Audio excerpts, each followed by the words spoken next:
안녕하세요. 잡시광입니다. 일본은 전기차 보급이 상당히 느린 나라입니다. 일본 내 신차 판매 중 전기차 판매 비율은 고작 2.2%에 지나지 않습니다. 그런데 일본의 차기 총리로 유력시되고 있는 고이즈미 신지로는 총리 선거 전략으로 대대적인 전기차 보급안을 내놓았습니다. 환경상 출신이기 때문에 탄소 절감에 나서겠다는 의미로 보이는데요. 문제는 이미 탄소 절감을 위한 전기차 확산은 몇 년 전 바이든 미국 대통령이 대선 전략으로 써먹었던 날뛰 낡은 전략이라는 점입니다.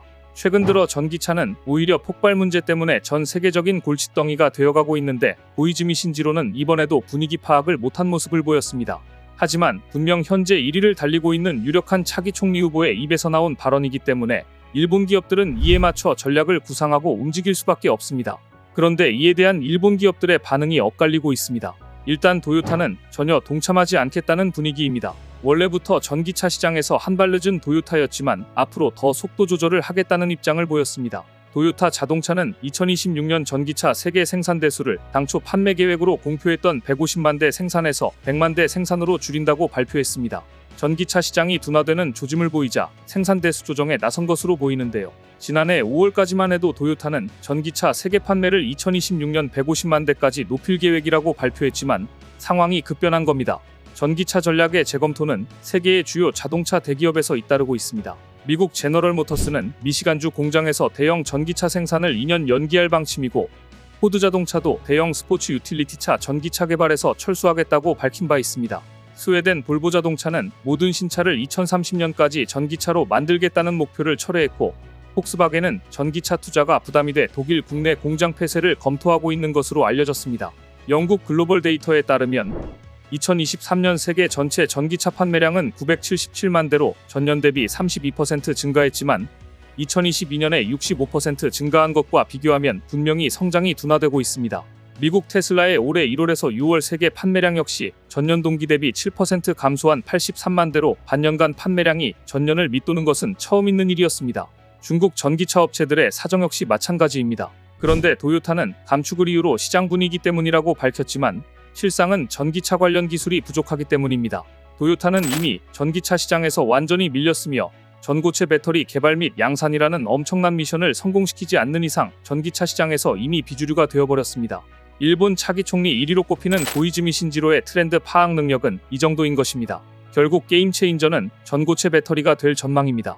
얼마 전 인천 청라의 한 아파트에서 발생한 전기차 화재로 인해 소비자들이 전기차에 대한 우려가 커지는 가운데 배터리 업계는 화재 발생을 줄이고 안전도를 높인 이른바 꾸미 배터리인 전고체 배터리 개발에 관심을 기울이고 있습니다.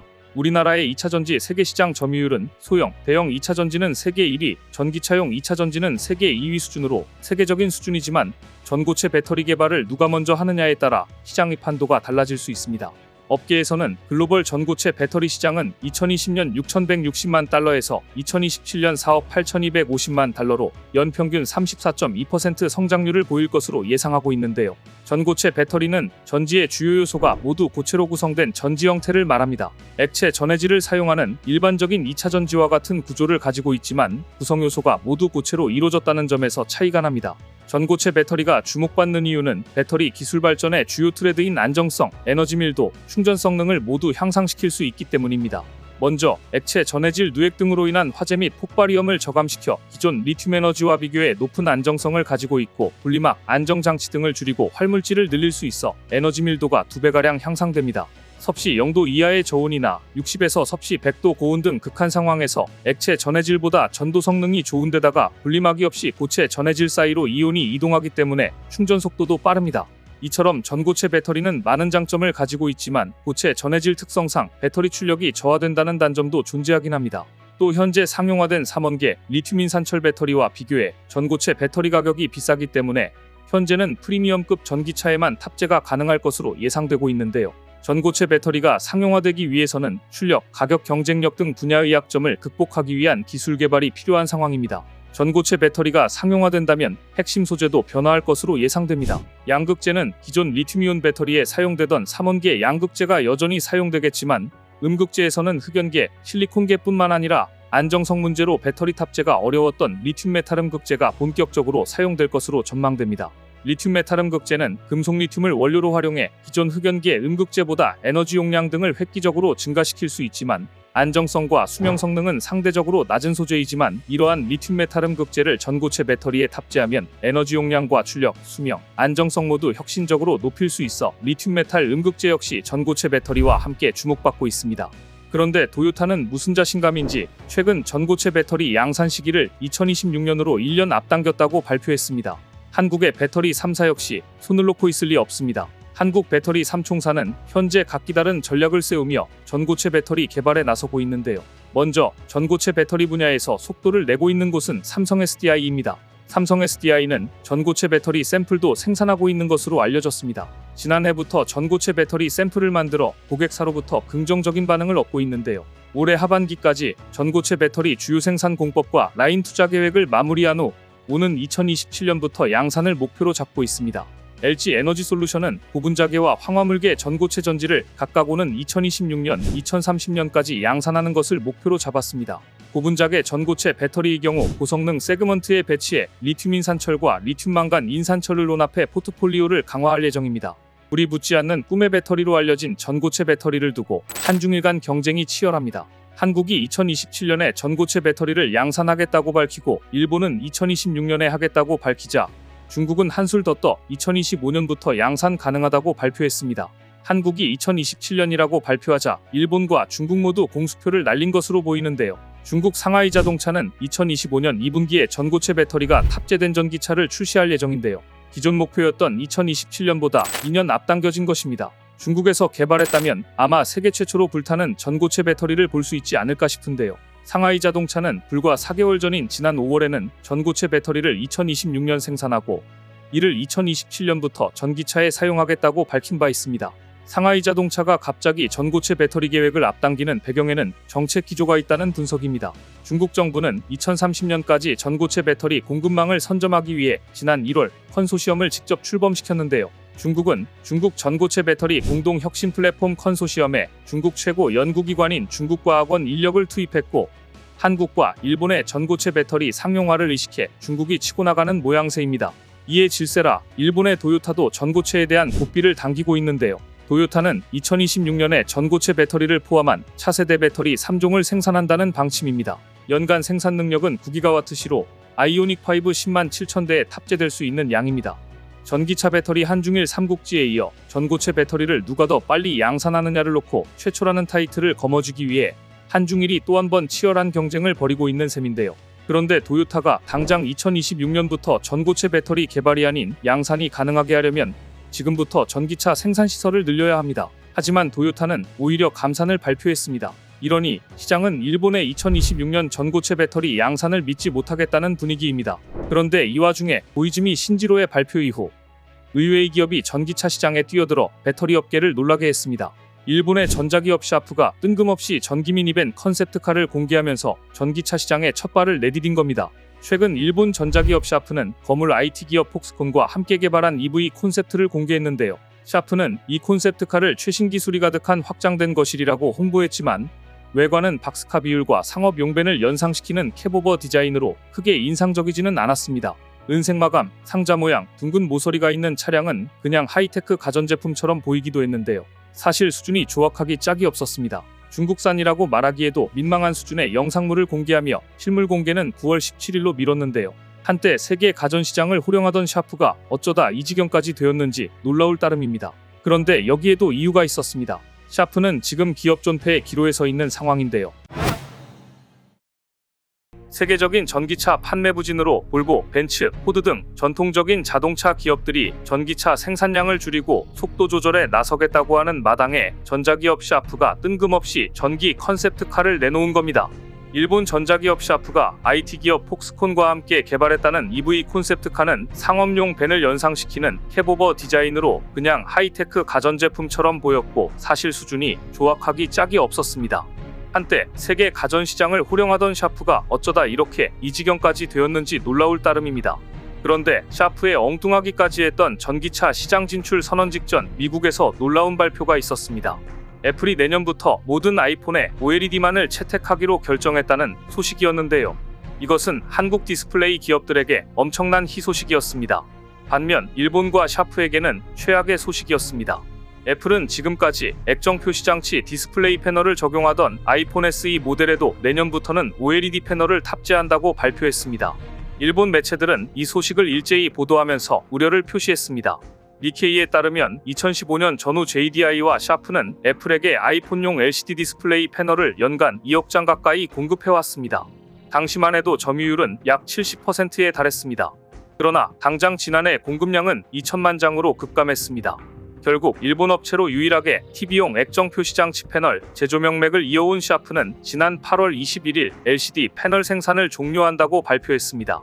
이로써 일본 업체의 TV용 LCD 패널 생산 시대는 막을 내렸습니다. 샤프 등 일본 전자 대기업은 2000년대 중반까지 LCD 패널 부문을 선도했지만 한국과 중국과 경쟁에서 밀리며 잇따라 사업에서 철수하고 말았습니다. 샤프에 앞서 소니는 2012년 삼성전자의 LCD 제조 합작회사 주식을 모두 매각했으며 파나소닉도 2016년에 TV용 LCD 패널 생산을 종료했습니다. 샤프는 지난 6월부터 사카이 공장의 패널 생산을 축소해왔으며 해당 제조라인 직원 500여 명을 상대로 희망퇴직도 받았는데요. 샤프는 LCD TV 패널 생산을 해오던 공장을 데이터 센터 부지로 활용하고자 소프트뱅크나 KDDI 등과 협의를 진행 중입니다. 샤프의 LCD 패널 생산 종료는 예견된 일이었습니다. LCD의 시대가 가고 OLED 패널의 시대가 도래한 지 오래이기 때문입니다. 한국 기업들은 빠르게 OLED로 갈아탔지만 기술력이 부족한 일본 기업들은 LCD에 대한 고집을 포기하지 못했습니다. 결국 애플은 태블릿 아이패드에서도 고성능 새 모델부터 OLED 패널을 채택하겠다고 밝혔고 일본 기업들은 순식간에 문을 닫는 처지가 되었습니다. 문제는 일본 기업들이 이러한 변화를 전혀 대비하지 못했다는 점입니다. 한국 기업들은 차근차근 LCD 생산 라인을 정리한 반면 그동안 일본은 애플을 주요 고객으로 삼아 생산 설비를 확장해왔습니다. 일본 기업 JDI는 한때 매출액의 60%를 애플에 의존하기도 했습니다. 하지만 애플에 공급하기 위한 LCD 디스플레이 패널 설비 과잉으로 2019년 경영위기에 빠지기도 했습니다. 결국 JDI 역시 지난해 주력 사업이었던 스마트폰용 액정 패널에서 철수할 방침을 표명했습니다. OLED 패널 개발을 추진하고 있었으나 애플워치 등 소형 패널만 공급했기 때문입니다. 그리고 이제 JDI는 차량용 액정 패널을 중심으로 사업을 재편하고 있습니다. 하지만 차량용 패널 역시 LG가 압도적으로 강세입니다. 한때 샤프와 JDI 두 회사는 아이폰 디스플레이 공급의 약 70%를 차지하던 황금기도 있었지만 한국의 품질과 중국의 가격 경쟁력을 따라가지 못했던 것입니다. 일본 매체들은 애플이 이미 한국 LG 디스플레이와 중국 경동방과기에 아이폰 SE용 OLED 패널 발주를 시작했다고 보도했습니다. 올 것이 왔다는 분위기였습니다. 현재 아이폰용 OLED 패널은 한국 삼성 디스플레이가 약 50%, LG 디스플레이가 약 30%, BOE가 20%를 공급하고 있는데요. 애플이 아이폰의 LCD 디스플레이 패널 탑재를 중단하며 LCD가 애플 공급망의 자취를 감추게 됐고 JDI와 샤프의 아이폰용 액정 패널 공급은 구 모델 판매 종료와 함께 제로가 될 전망입니다. JDI와 샤프는 스마트폰용 OLED 패널을 양산하지 않습니다. 사실상 샤프는 지금 어떤 사업을 해야 할지 계획조차 없는 상황인 것으로 보입니다. 상황이 이렇게 되자 역량도 없는 전기차, 인공지능 등 일단 모든 분야를 찔러보고 있는 것처럼 보이는데요. 이러니까 저렇게 조악한 수준의 전기차 조감도가 탄생할 수 있었던 것입니다. 사실 한번 정점을 찍은 기업이 사업을 완전히 접고 새로운 분야에서 다시 부활한 사례는 전 세계적으로도 찾아보기 어렵습니다. 도시바, JDI를 포함한 일본의 수많은 기업들이 그랬고 이는 해외 기업들도 마찬가지입니다. 도시바는 한때 반도체 산업의 메인 플레이어였습니다. 랜드 플래시 메모리를 세계 최초로 개발하며 전 세계 반도체 시장을 뒤흔들 정도의 영향력을 가지고 있었습니다. 반도체만이 아니라 휴대용 PC 제품인 노트북형 컴퓨터를 세계 최초로 출시한 것도 도시바였습니다. 20세기 IT 시장은 소니와 함께 도시바가 양분했다고 해도 과언이 아니었습니다. 하지만 2023년 12월 일본 IT의 황금기를 이끈 도시바는 상장 폐지됐습니다. 1949년 도쿄 증시에 상장된 지 74년 만이었습니다. 세계를 호령하던 일본의 대표 반도체 기업 도시바는 왜 이런 상황에 처했을까요? 도시바는 잘못된 신사업에 발을 들여놓았다가 엄청난 손해를 보았고 이를 숨기려고 거짓말을 했다가 탄론하면서 몰락의 길을 걸었습니다. 반도체 사업을 이을 차세대 먹거리로 원전을 택하면서 도시바의 운명이 달라졌던 것입니다. 2017년 기자간담회에 참석한 스나카와 사토시 도시바 사장이 어디서부터 잘못됐나라는 취재진의 질문에 원전 사업이라고 대답할 만큼 원전은 도시바 쇠락의 시초로 지목됩니다. 도시바는 2015년까지 전 세계의 25개 원전을 수출할 계획을 세웠지만 도시바가 후쿠시마 제1원자력발전소의 이 3호기 제조사라는 점이 수출에 걸림돌이 됐습니다. 회사 신뢰도가 떨어진 것뿐만 아니라 전 세계에서 원전 추가 건설을 백지화했기 때문입니다. 더 심각한 문제는 2015년 발생한 회계부정 발각이었습니다. 도시바의 몰락은 잘못된 경영 판단과 내부 잡음의 결과였습니다. 따라서 일본 전자회사 샤프의 결말도 사실 이미 나온 것이나 다름없습니다. 하지만 한번 정점을 찍은 기업으로 사업을 완전히 접나 싶었지만 다시 부활한 사례도 있습니다. 대우전자는 여러 가지 우여곡절과 논란이 있었지만 제품의 내구성 하나만큼은 유명했습니다. 그리고 이 신뢰도는 러시아와 중남미에서 아직까지 명맥을 이어가고 있습니다. 물론 이제 튀르키예의 기업이 있었지만 그 명성은 여전합니다. 그런 대우전자가 최근 유럽 가전박람회까지 모습을 드러낼 정도로 다시 세계가전 시장에서 자리를 잡고 있어 화제가 되고 있습니다. 얼마 전 독일 베를린에서 개막한 유럽 최대 가전 IT 전시회 IFA 2024에 참가한 옛 대우전자, 현 튀르키예 대표 가전 베스텔 부스의 모습입니다. 베스텔 옆 부스에는 익숙한 부채꼴 모양의 대우 로고가 이목을 끌었습니다. 1999년 대우그룹 해체 후 대우일렉트로닉스로 이름을 바꿨다가 우여곡절을 겪은 대우전자 가전제품이 IFA 2024의 모습을 드러내자 누구보다 한국인들이 반가워했습니다. 대우전자는 한때 삼성전자, LG전자와 함께 국내 가전업계의 일릭을 차지했던 기업이었지만 이번 행사장에선 튀르키예 기업으로 소개됐습니다. 하지만 영문명 대우와 익숙한 파란색 부채꼴 대우 로고가 눈길을 끕니다. 대우전자는 작년 IFA 2022에도 참가한 바 있습니다. 이번에는 OLED, QLED TV, 세탁기, 냉장고, 전자레인지 등 다양한 가전제품을 전시했습니다. 튀르키예 기업인 베스텔은 지난 2021년 5월 대우 상표권에 대한 권리를 가지고 있는 포스코 인터내셔널과 10년간 대우 상표를 사용하는 계약을 체결했고 2022년부터 IFA에 대우 로고를 붙인 가전제품들을 전시하고 있습니다. 이처럼 해외 업체가 대우 브랜드를 가져간 것은 중남미, 중동, 동남아 등에서 한국 가전 명가로 대우의 인지도가 아직까지도 높기 때문입니다. 현재 대우 상표권은 160개국 이상에서 3,500여 건이 등록돼 있습니다. 이를 통해 포스코 인터내셔널은 연간 100만 달러, 약 10억 원가량의 상표 수입이 있습니다. 큰 금액은 아니지만 대우전자 상표가 여전히 이렇게 영향력이 있다니 놀라운 일입니다. 현재 칠레, 볼리비아 등에서도 대우 브랜드를 내걸고 가전제품을 출시 중이며 대우전자의 가전제품들은 러시아를 비롯해 중남미 지역에서 특유의 내구성 때문에 인기가 많습니다. 프랑스와 독일 등지에서도 가성비 브랜드로 자리를 확고히 잡아가고 있는 중입니다. 전 세계 어떤 나라에서도 하지 못했던 일을 옛 대우전자가 해나가고 있습니다. 얼마 전 애플의 신제품 출시일에 맞춰 3단 트리플 폰을 공개한 화웨이는 분명 자신감에 찬 모습이었습니다. 물론 중국산 폴더블 폰을 비싼 돈을 주고 누가 사용할까 싶지만 어쨌든 중국에서는 이 화웨이 휴대폰을 1,100만 원에 사겠다는 사람이 있다며 호들갑까지 떨었습니다. 실제로 올 2분기 화웨이의 스마트폰 출하량은 전년 동기 대비 41% 증가했고 중국 상위 5개 브랜드 중 가장 빠른 성장세를 보였습니다.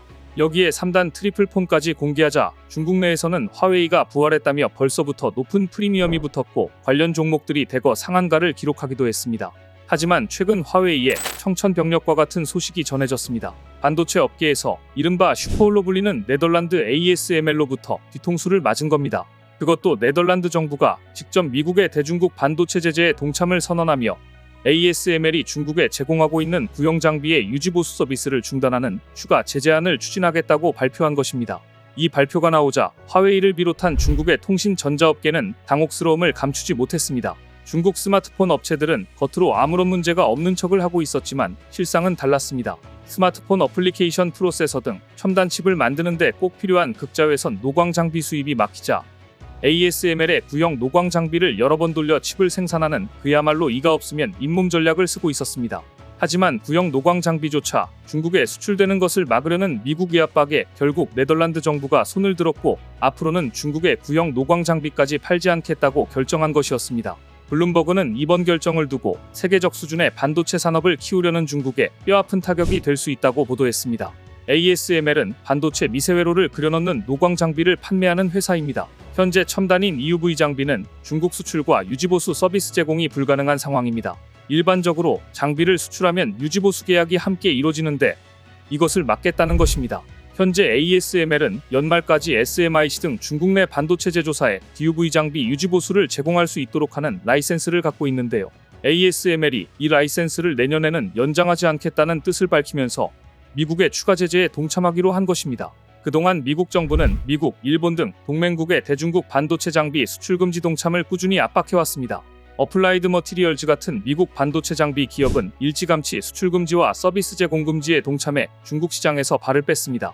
하지만 ASML, 도쿄일렉트론 등 동맹국 기업들은 난색을 표하며 일부만 동참해왔지만 결국 ASML도 미국에 손을 들어 올해 들어서는 구형 노광 장비 수출 제재에 동참하면서 중국에는 주로 규제를 피할 수 있는 구형 키트 형식의 제품만을 수출해왔습니다. 현재 중국 IT 기업들의 시스템을 살펴보겠습니다. 중국에서는 화웨이가 스마트폰용 첨단 어플리케이션 프로세서를 설계하면 중국 대표 파운드리인 SMIC가 구형 DUV를 활용해 생산하는 형식을 취하고 있습니다.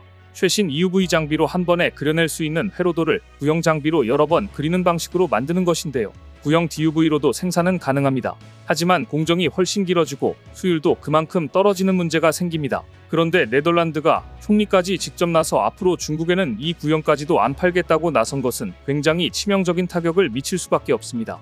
네덜란드에서 이런 결정을 내린 데에는 미국의 압박뿐만이 아닙니다. 과거에 불미스러운 사건이 있었던 것도 네덜란드의 결정에 영향을 미쳤습니다. 지난 2월 네덜란드 반도체 장비 제조업체 ASML의 기술이 중국 화웨이에 유출됐을 가능성이 제기됐기 때문입니다. 블룸버그 통신은 네덜란드 현지 매체 NRC를 인용해 ASML에서 기술 데이터를 훔친 혐의로 기소된 전 ASML 직원이 중국 화웨이에서 근무했다고 보도해 파문이 일었습니다. ASML은 지난 2월 중국계 전 직원이 회사 기술 관련 데이터를 훔쳤다고 밝힌 바 있습니다. 당시 ASML은 유출된 기술 데이터, 절도 혐의를 받는 전 직원 정보 등 자세한 내용은 공개하지 않았습니다. 이와 관련 올해 초 블룸버그는 ASML 전 직원이 기계에 대한 기술 정보를 저장하는 소프트웨어 프로그램에서 데이터를 훔쳤다고 보도했었는데요. 그런데 네덜란드 현지 매체 NRC가 미확인 소식통을 인용해 다음과 같이 보도한 겁니다. ASML 전 직원은 지난해 돌연 ASML을 퇴사한 뒤 한동안 중국 화웨이에서 근무했다. 이 보도는 엄청난 파문을 일으켰습니다. 이후 블룸버그의 후속 보도가 이어졌습니다. 블룸버그는 해당 인물이 여전히 화웨이에서 일하고 있는지는 불분명하다. 하지만 화웨이와 ASML 모두 관련 논평 요청에 응하지 않았다고 전했습니다. 하지만 뒤이어 ASML 기술정보 유출 관련 조사에 정통한 소식통은 블룸버그의 문제의 직원은 중국에 기반을 둔 개인으로 중국 정부가 후원하는 단체와 관련성이 있다. 그는 이 단체를 대신해 ASML 데이터를 훔친 것으로 확인됐다고 말했습니다. 소식통은 단체의 이름은 밝히지 않은 채 과거 지식재산권 절도에 연관된 단체라고만 전했는데요. 미국은 중국이 반도체를 군사 분야에 활용하는 것을 막고자 인공지능용 반도체, 슈퍼반도체용 반도체는 물론 반도체 생산에 필요한 장비와 주요 광물에 대한 대중국 수출 제한 조치를 시행하고 있습니다. 그런데 이렇게 틀어막았는데도 불구하고 화웨이가 지난 8월 7나노미터 프로세서가 탑재된 스마트폰 메이트 60 프로를 출시해 전 세계를 놀라게 했습니다. 특히 해당 스마트폰에 사용된 칩이 화웨이가 자체 개발했다고 주장한 것으로 알려지면서 미국의 제재가 중국의 반도체 생산 능력을 제한하지 못한다는 지적이 제기됐는데요. 하지만 이번 폭로로 퍼즐이 맞춰진 것입니다. ASML에서 화웨이로 기술이 유출되었을 가능성이 매우 높아졌습니다. 이 사건은 조 바이든 미국 행정부가 화웨이와 중국 ASML의 최대 고객 중 하나인 중국 SMIC에 더 많은 제재를 가하도록 정치적 압력을 가하는 계기가 됐습니다. 결국 ASML의 기술 데이터 절도 혐의를 받고 있는 전 직원과 화웨이의 유착 의혹에 미국의 압박이 더욱 심해지자 이제 ASML은 중국에 대해 구형 노광 장비까지 팔지 않겠다고 선언한 것입니다. 그러자 발등에 불이 떨어진 중국이 급하게 찾은 곳은 한국이었습니다. 미국과 중국 간 반도체 패권 경쟁이 격화되고 있는 가운데 중국이 인공지능 기술 개발을 위해 한국산 고대역 폭메모리를 비축하고 있다는 소식이 나오고 있습니다. 이에 따라 삼성전자와 SK하이닉스의 올해 상반기 중국 매출액은 전년 대비 2배 이상 늘어난 것으로 나타났습니다. 삼성전자와 SK하이닉스 반기 보고서에 따르면 올해 상반기 주요 지역별 매출 현황 가운데 중국의 매출은 급증했습니다. 삼성전자의 중국 매출은 32조 3,452억 원으로 지난해 상반기 대비 약 2배 증가했고 같은 기간 SK하이닉스의 중국 매출 역시 대비 2배 이상 상승한 8조 6,061억 원을 기록했습니다. 업계는 중국이 AI 개발을 위해 메모리 반도체 사재기에 돌입한 영향으로 국내 반도체 기업의 중국 시장 매출이 상승했다고 보고 있는데요. 미국이 추가적인 반도체 제재를 가할 가능성이 제기되면서 중국 기업을 중심으로 AI 개발의 핵심인 고대역 폭메모리를 사들이고 있다는 분석입니다. 중국이 사재기하고 있는 HBM은 최신 버전이 아닌 HBM2에 집중된 것으로 알려졌습니다. 중국 기업들이 지난 2분기부터 디램 구매 규모를 지난해 같은 기간 대비 2배 이상 늘리며 본격적으로 재고를 확보하기 위해 안간힘을 쓰고 있고, 그에 따라 반사이익을 얻고 있는 곳은 삼성과 SK하이닉스였던 것입니다. 그런데 중국은 한국산 반도체를 사기 위해 안간힘을 쓰면서 일본에는 오히려 보복을 경고했습니다. 중국은 일본이 중국 기업의 반도체 제조 장비 판매 및 서비스 수출을 제한할 경우 고강도 경제적 보복을 가하겠다고 경고한 것인데요. 블룸버그의 보도에 따르면 도요타 자동차는 일본 정부 관계자들에게 중국 정부가 새로운 반도체 제재에 대응해 자동차 생산의 필수적인 핵심 광물에 대한 접근을 차단할 수 있다는 점을 우려했다고 합니다. 도요타는 일본 반도체 정책에서 핵심적 역할을 하고 있고, 얼마 전 TSMC 일본 구마모토 공장에 투자하기도 했는데요. 하지만 일본은 조만간 미국의 대중 반도체 수출 통제 조치에 동참할 것으로 알려졌는데, 만일 일본이 대중국 반도체 수출 통제에 동참할 경우 중국 시장에 도요타에 대해 보복 조치를 하겠다고 중국이 으름장을 놓은 것입니다. 도요타의 이 같은 우려는 역사적으로 선례가 있기 때문입니다. 지난 2010년 중국은 일본과 동중국해 자오위다오 영유권을 놓고 일본과 갈등을 빚자 히토류 수출을 일시 중단했습니다.